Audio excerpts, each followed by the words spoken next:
नमस्कार विद्यार्थी मित्रांनो, मी Vishakha Sawant S education channel मध्ये आपलं स्वागत आहे। आज आपण राष्ट्रीय सभेचा पुढचा कालखंड जहाल कालखंड त्याचा अभ्यास करणार आहोत।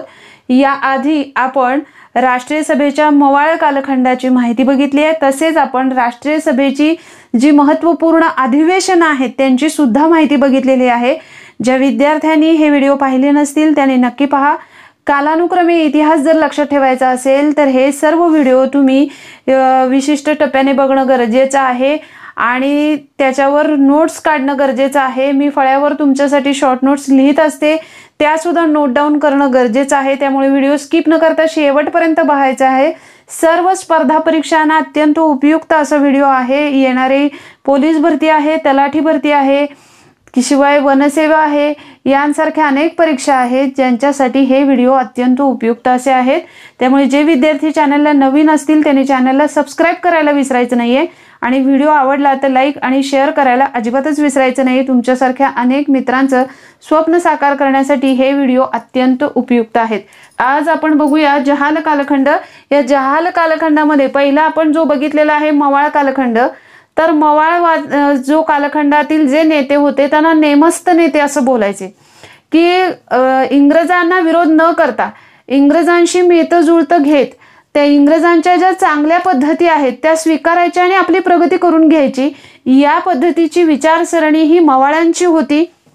मात्र इंग्रजांचं जे धोरण होतं की थोडंसंच ऐकायचं आणि बाकी सगळ्या गोष्टी आहेत त्या मान्य करायच्या नाहीत कधी, म्हणजे थोड्याशाच मान्य करायच्या आणि बाकीच्या गोष्टी मान्य करायच्या नाहीत। मवाळ भरपूर मागण्या ब्रिटिशांकडे मांडायचे आणि त्यातली एखाद दुसरी मागणी जर ब्रिटिशांनी मान्य केली तर मवाळांना असं वाटायचं की ब्रिटिश आपलं ऐकतात असं वाटायचं। मात्र ज्या वेळेला 1905 ला, म्हणजे इथं तुम्ही बघितलं 1905 ला बंगालची फाळणी झाली, त्यावेळेला ब्रिटिशांची खरीखुरी जी इमेज आहे ती मवाळांसमोर आली। त्यांना कळलं की ब्रिटिश जसं वागतात तसं नाही, ते स्वतःचा स्वार्थ नेहमी बघतात आणि त्याच्यासाठी आपल्याला जर स्वातंत्र्य मिळवायचं असेल तर वसाहती अंतर्गत स्वातंत्र्य मिळवून उपयोग नाही, केवळ ब्रिटिशांच्या धोरणांचा विचार करून आपली प्रगती होईल असाही विचार करून उपयोग नाही, हे मवाळांना थोडीशी का होईना जाणीव झाली होती। मात्र त्याचबरोबर मवाळांच्या बरोबर काम करणारे इतर जे तरुण वर्ग होते त्यांना ही मवाळांची विचारसरणी अजिबातच मान्य नव्हती, कारण ब्रिटिशांनी जी धोरणं अवलंबलेली होती भारतीयांबरोबर ते धोरणं की चुकीचे आहेत हे पटायला लागलेलं होतं। अर्थात काही अंशी मवाळांनाही पटायला लागलेलं होतं, मात्र जो तरुण वर्ग होता, जो तडफदार विचारांचा होता, परखड विचारांचा होता, त्यांना हे अजिबात पटत नव्हतं आणि त्याच्यासाठी विरोध करणं गरजेचं आहे आणि त्यातूनच निर्माण झाली ती जहाल विचार प्रणाली। आता बघा, ह्यांना नक्की जहाल विचार प्रणाली निर्माण होण्यामागे काही पॉइंट्स महत्त्वाचे आहेत। ते महत्त्वाचे पॉइंट्स मी इथे लिहिलेले आहेत। तर त्यातले महत्त्वाचे पॉइंट्स काय की ब्रिटिश धार्जिण्या नेमस्थांचा मार्ग पटला नाही। ब्रिटिश धार्जिण्या म्हणजे आपल्यातले जर मग ते आपण बघितलेले आहेत, न्यायमूर्ती रानडे आहेत, फिरोजशाह मेहता आहेत, दादाभाई नौरोजी आहेत, हे महत्त्वाचे आपण मवाळ नेते बघितले। म्हणजे त्यांना ब्रिटिशच आपलेसे होते का, तर ब्रिटिश आपलेसे नव्हते। ब्रिटिशांची जी विचार प्रणाली होती, त्यांची जी कार्यपद्धती होती, त्यांची जी शिक्षण पद्धती होती, ती शिक्षण पद्धती भारतासाठी जास्त उपयोगी आहे, भारताचा विकास करण्यासाठी योग्य आहे असं मवाळ नेत्यांना वाटत होतं आणि म्हणूनच त्यांना ब्रिटिश धार्जिणी बोललं जायचं।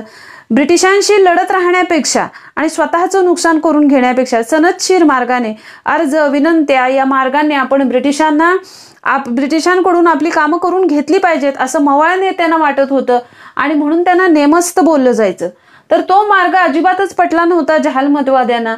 शिवाय जी 1905 ला जी बंगालची फाळणी झाली होती, ही बंगालची फाळणी जहाल विचार अधिक प्रभावीपणे आणि परखडपणे समाजापुढे व्यक्त होण्यासाठी कारणीभूत ठरली होती, ती म्हणजे बंगालची फाळणी।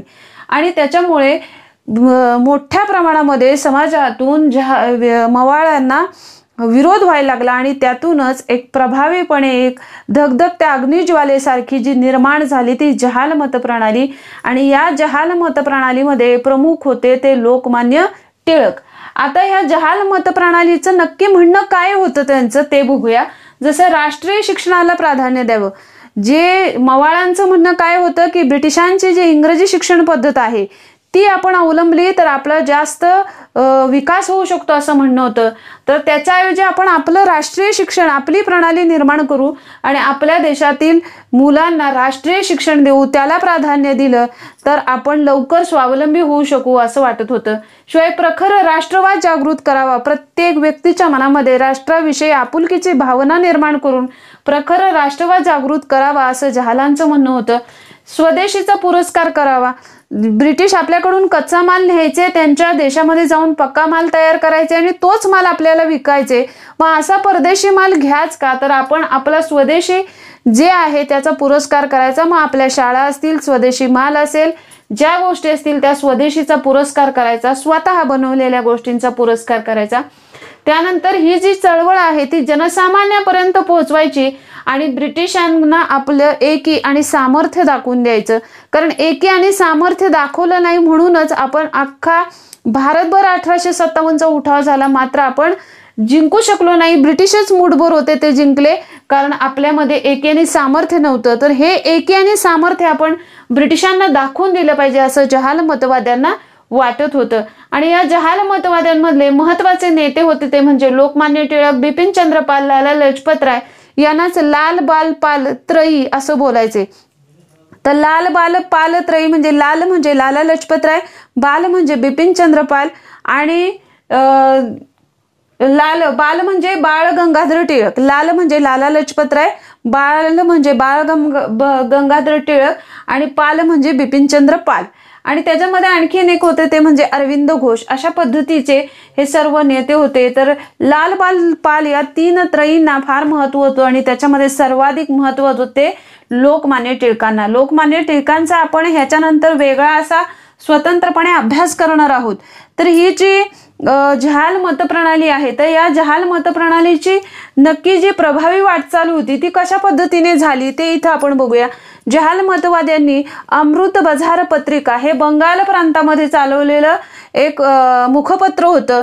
तर हे मुखपत्र जहालवाद्यांनी चालवलं होतं. बंगाल प्रांतामध्ये जनतेच्या जागृतीसाठी, राष्ट्रवाद जागृत व्हावा यासाठी त्यांनी बंगाल प्रांतामध्ये अमृत बझार पत्रिका हे वृत्तपत्र चालवलं होतं किंवा हे मुखपत्र चालवलं होतं. त्याच्यामध्ये जहाल मतप्रणाली आणखी विकसित होण्यासाठी कारणीभूत ठरलेली होती ती बंगालची फाळणी.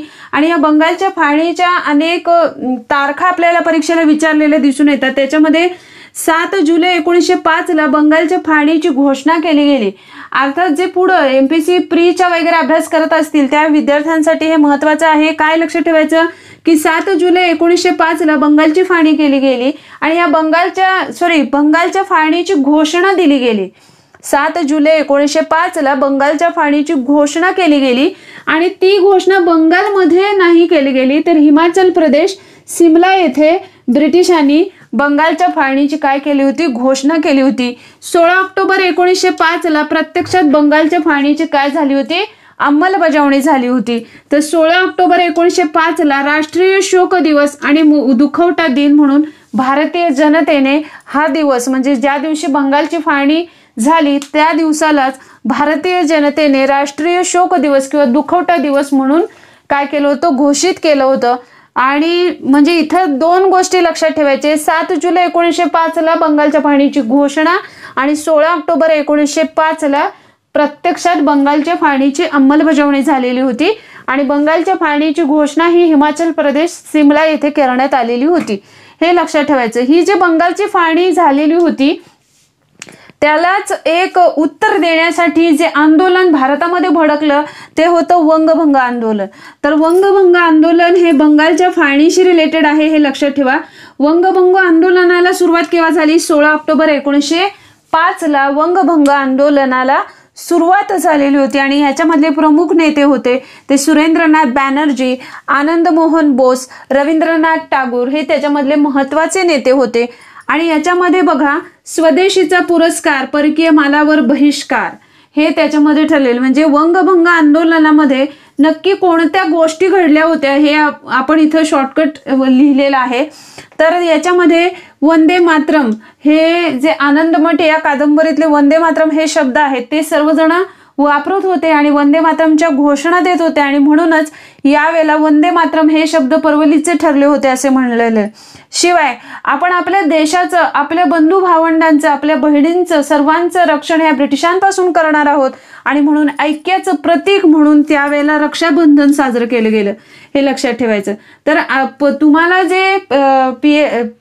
ज्या MPSCच्या प्री परीक्षा असतात त्यावेळेला तुम्हाला योग्य अयोग्य विधानासाठी विचारलं जातं. तर रक्षाबंधन कोणत्या आंदोलनामध्ये साजरं केलं गेलं, तर वंगभंग आंदोलनामध्ये.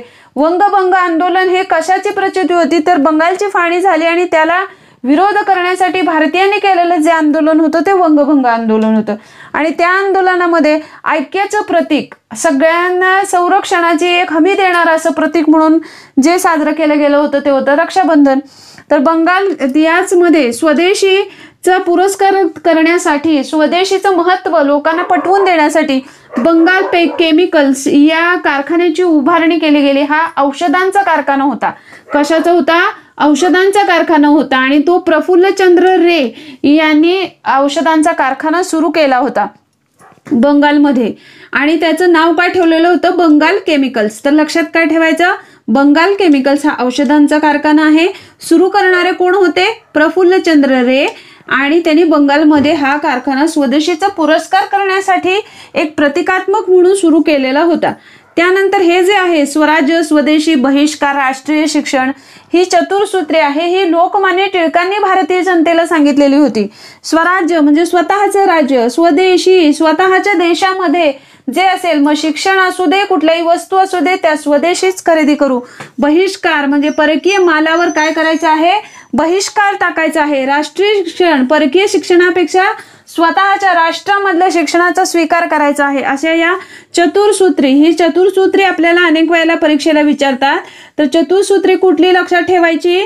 स्वराज्य, स्वदेशी, बहिष्कार, राष्ट्रीय शिक्षण ही चतुर्सूत्री कोणी सुचवलेली होती? तर लोकमान्य टिळकांनी सुचवलेली होती. आणि कोणत्या आंदोलनामध्ये सुचवलेली होती? तर वंगभंग आंदोलनामध्ये. आणि वंगभंग आंदोलन कधी झालं होतं? 16 ऑक्टोबर 1905. आणि वंगभंग आंदोलन का झालं होतं? तर बंगालची फाळणी झाली होती आणि त्याला विरोध करण्यासाठी भारतीयांनी जे आंदोलन केलं होतं त्यालाच वंगभंग आंदोलन असं म्हणतात, हे लक्षात ठेवायचं. हे सर्व बघता म्हणजे एवढं सगळं भारतामध्ये चाललेलं असताना ब्रिटिश थोडंफार भारतीयांच्या बाजूने पण आम्ही भारतीयांचा विचार करतोय हे दाखवण्यासाठी 12 डिसेंबर 1911 लक्षात काय तारीख ठेवायची? 12 डिसेंबर 1911 बंगालची फाळणी रद्द करण्यात आली. आणि ही रद्द करण्यासाठी आता इथं 2 नावं लिहिली आहेत बघा मी, हार्डिंग्ज आणि दुसरं लिहिलंय पंचम जॉर्ज. तर हार्डिंग्ज हे नाव लिहिले, ह्याला कारण काय की बंगालची फाळणीची रद्द झाली ही घोषणा हार्डिंग्ज हे करण्यासाठी हार्डिंग्जने दिल्ली येथे एक सभा बोलवली होती आणि या दिल्लीच्या सभामध्ये पंचम जॉर्ज यांनी बंगालची फाळणी रद्द झाली हे घोषित केलं. तर लक्षात काय ठेवायचं? 12 डिसेंबर 1911 बंगालची फाळणी रद्द केली गेली आणि ही बंगालची फाळणी रद्द झाली ही घोषणा पंचम जॉर्ज यांनी केली. कुठं केली? तर दिल्ली येथे लॉर्ड हार्डिंग्ज यांनी जी सभा बोलवली होती त्या सभेमध्ये बंगालची फाळणी रद्द झाली अशी घोषणा कोणी केली होती? पंचम जॉर्ज यांनी केलेली होती. मग हे आता आपण का अभ्यासलंय जहाल कालखंडामध्ये? तर जहाल कालखंडामध्ये हे याच्यासाठी अभ्यासलंय की जे ब्रिटिशांना सपोर्ट करणारे जे मवाळ मतवादी होते त्यांचं पण धोरण केव्हा बदललं? ज्या वेळेला ब्रिटिशांनी बंगालची फाळणी केली आणि त्याच्यामुळे उद्विग्न झालेले जे भारतीय होते त्याच्यातून निर्माण झाली ती जहाल मत प्रणाली. आणि जहाल मत प्रणालीतून निर्माण झालेलं होतं बंगालच्या फाळणीला विरोध करणारं वंगभंग आंदोलन. आणि या वंगभंग आंदोलनामध्ये नक्की काय काय केलं गेलं ह्याचे प्रश्न आपल्याला परीक्षेला असतात. आणि म्हणून आपण जहाल मत प्रणालीचा अभ्यास करत असताना या वंगभंग आंदोलनाचाही अभ्यास केलेला आहे. तर ही जी जहाल मतप्रणाली आहे ती 1905 ते 1920 पर्यंतची आहे. मग ही 1905 ते 1920 पर्यंतचा असा का कालखंड दिलेला आहे, तर 1905 ला बंगालची फाळणी झालेली होती आणि त्याच्यामुळे जहाल मतप्रणाली ही अधिक परखडपणे, अधिक तीव्रतेने भारतीयांसाठी एक राष्ट्राविषयी विचार करणारा एक मोठा विचार घेऊन आलेली होती 1905 ला. आणि त्याला कारण ठरलं होतं ती बंगालची फाळणी. त्याचं एंडिंग 1920 ला ह्यासाठी ठेवले की 1920 ला लोकमान्य टिळकांचा काय झालेला होता, मृत्यू झालेला होता. आणि त्यामुळे जहाल कालखंडातील हे अतिशय प्रभावी, लोकांसाठी वाटणारं परखड असं नेतृत्व तिथं संपलेलं होतं आणि म्हणूनच 1920 ला जहाल कालखंड संपतो असं दिलेलं आहे आणि नंतर गांधीयुग चालू होतं. तर आता आपण काय बघणार आहोत, या जहाल कालखंडातील सर्वाधिक प्रभावी असणारं नेतृत्व म्हणजे कोण आहे, लोकमान्य टिळक, त्यांची माहिती बघणार आहोत. सर्वाधिक महत्वपूर्ण परखड बोलणारे असे जे नेते होते ते होते लोकमान्य टिळक. त्यांची माहिती आपण पुढे बघणार आहोत. तर बघा, लोकमान्य टिळक यांनाच भारतीय असंतोषाचे जनक असं बोललं जायचं. सर व्हॅलेंटाईन चिरोल यांनी त्यांना भारतीय असंतोषाचे जनक असं संबोधलेलं होतं. कारण लोकमान्य टिळक हे अतिशय परखड असं व्यक्तिमत्व होतं. त्यांच्या या स्वभावामुळेच ते राष्ट्रीय सभेचे एकदाही अध्यक्ष झाले नव्हते. त्यामुळे जर तुम्हाला प्रश्न असेल की राष्ट्रीय सभेचे एकदाही अध्यक्ष न झालेले कोण, तर ते होते लोकमान्य टिळक. लोकमान्य टिळकांविषयी बघूया. त्यांचा जन्म 23 जुलै 1856 मध्ये रत्नागिरी चिखली या गावी झालेला होता आणि त्यांचं सर्व शिक्षण पूर्ण केल्यानंतर पुढची जी महत्वपूर्ण कारकीर्द आहे ती आपण लिहिलेली आहे. जसं बघा, 1880 मध्ये न्यू इंग्लिश स्कूलची स्थापना पुणे येथे केलेली होती. तसेच 1881 मध्ये केसरी हे वृत्तपत्र, केसरी आणि मराठा ही दोन वृत्तपत्र टिळकांनी सुरू केली. मात्र केसरी हे मराठी भाषेतील वृत्तपत्र आहे, तर मराठा हे इंग्रजी भाषेतील वृत्तपत्र त्यांनी सुरू केलेलं होतं. केसरी या वृत्तपत्राचे आगरकर हे संपादक होते, तर मराठा या वृत्तपत्राचे स्वतः लोकमान्य टिळक हे संपादक होते. तर लक्षात काय ठेवायचं की 1881 मध्ये लोकमान्य टिळकांनी केसरी आणि मराठा ही दोन वृत्तपत्र सुरू केली. त्यातील केसरी या वृत्तपत्राचे संपादक आगरकर हे होते, तर मराठा या वृत्तपत्राचे संपादक लोकमान्य टिळक होते. केसरी हे वृत्तपत्र मराठी भाषेतील होतं आणि मराठा हे वृत्तपत्र इंग्रजी भाषेतील होतं, हेही लक्षात ठेवायचं. 1884 मध्ये डेक्कन एज्युकेशन सोसायटीची त्यांनी स्थापना केलेली होती. त्यानंतर 1885 मध्ये फर्ग्युसन कॉलेजची स्थापना केलेली होती. 1890 मध्ये प्रत्यक्षाने राष्ट्रीय सभेमध्ये च्या कार्यामध्ये त्यांनी सहभाग घ्यायला सुरुवात केलेली होती. 1893 मध्ये गणेशोत्सवास सुरुवात केली होती आणि ती सुद्धा विंचुरकर वाडा पुणे येथे. अर्थात गणेशोत्सव किंवा शिवजयंती हे दोन्ही उत्सव सुरू करण्यामागे एकच मेन उद्देश होता की लोकांच्या मध्ये जनजागृती झाली पाहिजे, लोकजागृती झाली पाहिजे, राष्ट्र भावना वाढीस लागली पाहिजे आणि भारतीय स्वातंत्र्याचा मार्ग सुकर झाला पाहिजे, हा त्यामागचा उद्देश असल्यामुळे त्यांनी गणेशोत्सव आणि शिवजयंती यांसारखे उत्सव सुरू केलेले होते. त्यानंतर बघा, 1897 मध्ये राजद्रोहाचा खटला त्यांच्यावर दाखल झालेला होता. या राजद्रोहाच्या खटल्याविषयी अनेक प्रश्न विचारले जातात आपल्याला, त्याच्यामुळे त्याची थोडीशी विस्तारित माहिती आपण पुढे बघणार आहोत. तर लक्षात काय ठेवायचं की 1897 मध्ये टिळकांवर राजद्रोहाचा खटला दाखल झाला होता. हा भारतातला पहिला राजद्रोहाचा खटला होता, हेही लक्षात ठेवा. तर नक्की हा राजद्रोहाचा खटला म्हणजे होता काय ते बघायचं आहे. तर हा खटलाचं साल होता 1897 आणि हा खटला करण्यामागे कारण होतं ते म्हणजे प्लेग कमिशनर रँडची हत्येचे समर्थन केलेले होते. आता समर्थन केले म्हणजे नक्की काय केले होते, तर मुळात प्लेग कमिशनर रँड यांची हत्या करण्याचं कारण काय, ती कुणी केली होती आणि टिळकांनी समर्थन का केलं होतं, या गोष्टी लक्षात येणं गरजेचं आहे. तर त्यावेळेला पुण्यामध्ये हे जे प्लेग कमिशनर रँड होते ते त्यावेळेला पुण्यामध्ये म्हणजे 1897च्या दरम्यान पुण्यामध्ये प्लेगची साथ पसरलेली होती. त्यावेळेला तिथले कमिशनर होते रँड आणि त्यांचं पूर्ण नाव होतं वॉल्टर चार्ल्स रँड. हे काय होते, पुण्यामध्ये प्लेगचे कमिशनर होते आणि त्याच वेळेला पुण्याचे कर्नल होते चार्ल्स इगर्टन आयस्टर, हे पुण्याचे कर्नल होते. आता हे दोघे पुण्यामध्ये काम करणारे व्यक्ती होते। हे प्लेग कमिशनर जे रॅड आहेत त्यांची हत्या पुण्यामध्ये गणेश खिंड येथे झालेली होती आणि ही हत्या करणारे लोकमान्य टिळक नव्हते, तर ही हत्या करणाऱ्यामध्ये जे समाविष्ट एकूण 4 जण होते त्याच्यामध्ये 3 जण होते ते चाफेकर बंधू। मग चाफेकर बंधू म्हणजे कोण, तर दामोदर, बाळकृष्ण आणि वासुदेव हे 3 जण या हत्येमध्ये समाविष्ट होते आणि त्यांच्याबरोबर त्यांना सहकार्य करण्यासाठी महादेव रानडे ही या हत्येमध्ये सहभागी होते। त्यामुळे आपल्याला इतिहासामध्ये वाचायला मिळतं की प्लेग कमिशनर रॅडची हत्या कोणी केली, तर चाफेकर बंधूंनी केली। तर चाफेकर बंधू म्हणजे नक्की कोण, तर दामोदर हरी चाफेकर, बाळकृष्ण हरी चाफेकर आणि वासुदेव हरी चाफेकर हे 3 बंधू या हत्येमध्ये समाविष्ट होते। तसेच महादेव रानडे हेही या हत्येमध्ये समाविष्ट होते। या 3 बंधूंपैकी जे चाफेकर बंधू आहेत त्यांनी जो एक शंड म्हणून कविता लिहिली होती, ही शंड कविता कशावर लिहिली होती, तर 1897 मध्ये शिवराज्याभिषेकाच्या दिनी जी प्रवृत्ती आहे, लोकांची प्रवृत्ती, एखादी गोष्ट अन्यायकारक बघत असताना सुद्धा त्याच्याकडे बघण्याची जी लोकांची प्रवृत्ती होती त्या प्रवृत्तीवर आधारित त्यांनी एक कविता लिहिलेली होती चाफेकर बंधूंनी, शंड।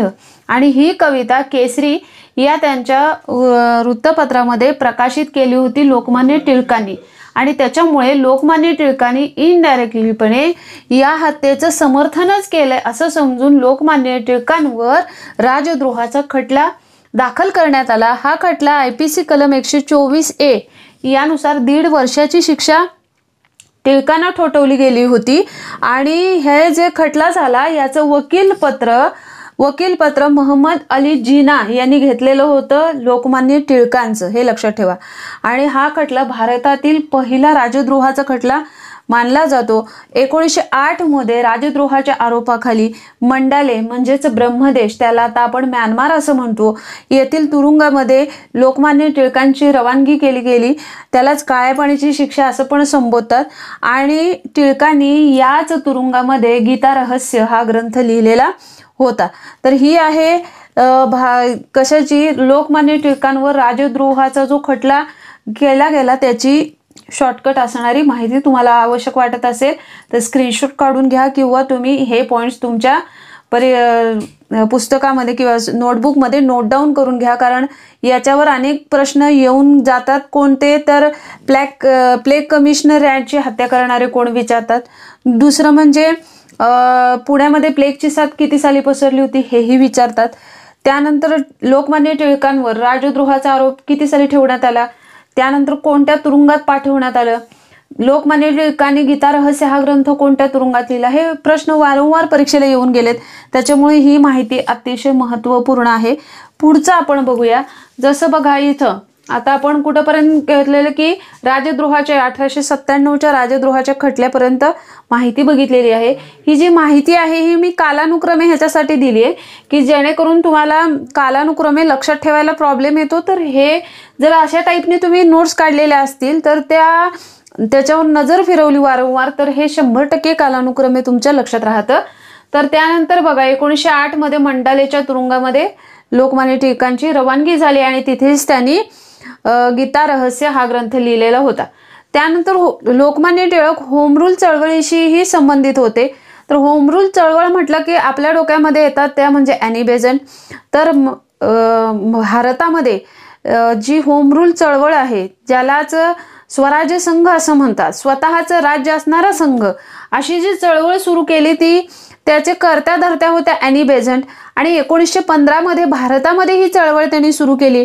ही चळवळ सुरू करताना प्रथम त्यांनी भारतातील मद्रासमधील अड्यार या प्रांतामध्ये त्यांनी होम रूल लीग किंवा होम रूल चळवळ सुरू केली आणि ही चळवळ स्वदेशी जे लोकमान्य टिळकांचं तत्व होतं, चतुर्सूत्री होती, त्याच्याशी अगदी मिळतं जुळतं होतं आणि त्यामुळे ही चळवळ लोकमान्य टिळकांना भावली आणि त्यानंतर लोकमान्य टिळकांनी 1916 मध्ये महाराष्ट्रामध्ये होम रूल लीगची स्थापना केली। त्याच्यामुळे होम रूल लीगची स्थापना म्हटलं की आपण ॲनी बेझंट म्हणतो हे बरोबर आहे, मात्र 1915 मध्ये भारतामध्ये होम रूल लीगची चळवळ कोणी सुरू केली तर त्याचं आन्सर असलं पाहिजे ॲनी बेझंट। मात्र 1916 मध्ये महाराष्ट्रामध्ये होम रूल लीगची स्थापना कोणी केली असं असेल तर त्याचा आन्सर पाहिजे लोकमान्य टिळक। हे इथपर्यंत लक्षात आलं। आता पुढचं बघा, काही लोकमान्य टिळकांची अशी सुवचन किंवा अशी वाक्य होती जी इतिहास प्रसिद्ध झाली आणि तीही वारंवार परीक्षेला विचारली जातात. त्याच्यामध्ये आहे स्वराज्य हा माझा जन्मसिद्ध हक्क आहे आणि तो मी मिळवणारच. हे लोकमान्य टिळकांचं वाक्य किंवा हे वाक्य कोणी उद्गारले किंवा हे उद्गार कोणाचे असंही सरळ सेवांसारख्या एक्झाम्सने येऊन गेले. तर स्वराज्य हा माझा जन्मसिद्ध हक्क आहे आणि तो मी मिळवणारच असं लोकमान्य टिळकांनी बेळगाव येथे कर्नाटकामध्ये असं म्हटलेलं होतं. त्यानंतर त्यांचे जे केसरी मधले जे लेख आहेत महत्वपूर्ण, ते लेख पण महत्वाचे आहेत. त्यातलं पहिलं लेख होतं सरकारचे डोके ठिकाणावर आहे का, आणि दुसरं म्हणजे राज्य करणे म्हणजे सूड उगवणे नव्हे. हे जे ब्रिटिशांची जी वृत्ती होती त्या वृत्तीला लोकांपर्यंत पोहोचवण्यासाठी हे त्यांनी अतिशय महत्वपूर्ण असे लेख लिहिलेले होते. त्यानंतर 1917ला जे ऑगस्ट घोषणा केली गेली मॉन्टेग्यूनी, या मॉन्टेग्यूनी जी घोषणा केली गेली होती, या घोषणेमध्ये मॉन्टेग्यूनी सांगितलेलं होतं की भारताला आम्ही टप्प्याटप्प्याने स्वातंत्र्य देऊ आणि त्याच्यासाठी जर तुम्ही आम्हाला टप्प्याटप्प्याने स्वातंत्र्य देणार असाल तर त्या पद्धतीचं आम्ही स्वतःचं सरकार पण तुम्हाला स्थापन करून दाखवू, हे सांगण्यासाठी 1919 मध्ये प्रतियोगी सहकारिता हे धोरण लोकमान्य टिळकांनी स्वीकारलं आणि त्या अंतर्गतच निवडणुका घेण्यासाठी काँग्रेस डेमोक्रॅटिक पार्टीची स्थापना 1920ला लोकमान्य टिळकांनी केलेली होती. तर हे जे साल आहेत 1917 ते 1920, याच्यामध्ये ऑगस्ट घोषणा मॉन्टेग्यूनी केली आणि टप्प्याटप्प्याने भारताला स्वातंत्र्य देऊ असं सांगितलेलं होतं.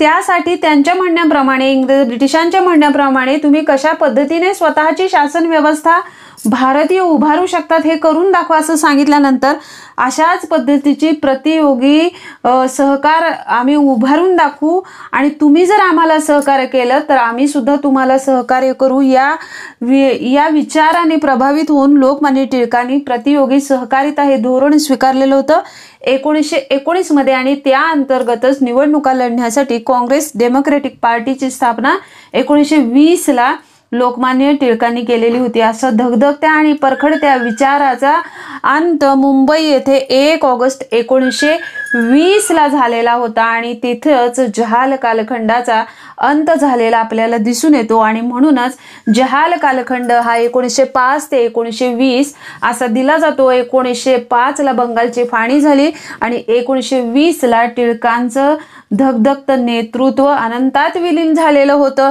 आणि म्हणूनच 1905 ते 1920 हा जहाल कालखंड म्हटला जातो. मित्रांनो, जास्तीत जास्त माहिती मी तुम्हाला कमी वेळामध्ये सांगण्याचा प्रयत्न केलेला आहे. परीक्षेला 100% उपयोगी असा व्हिडिओ आहे. यावर अनेक प्रश्न आपल्याला परीक्षेला विचारले गेले आहेत. आपण हे सर्व ज्या वेळेला जहाल कालखंड, मवाळ कालखंड, गांधीयुग पूर्ण होईल त्यावेळेला त्यांच्यावर आधारित परीक्षेला कोणते प्रश्न येऊन गेलेत याचाही आढावा घेणार आहोत. त्यामुळे व्हिडिओ पहिल्यापासून शेवटपर्यंत नक्की पहा आणि शेअर नक्की करा. आवडला तर लाईक करायला अजिबात विसरू नका. धन्यवाद.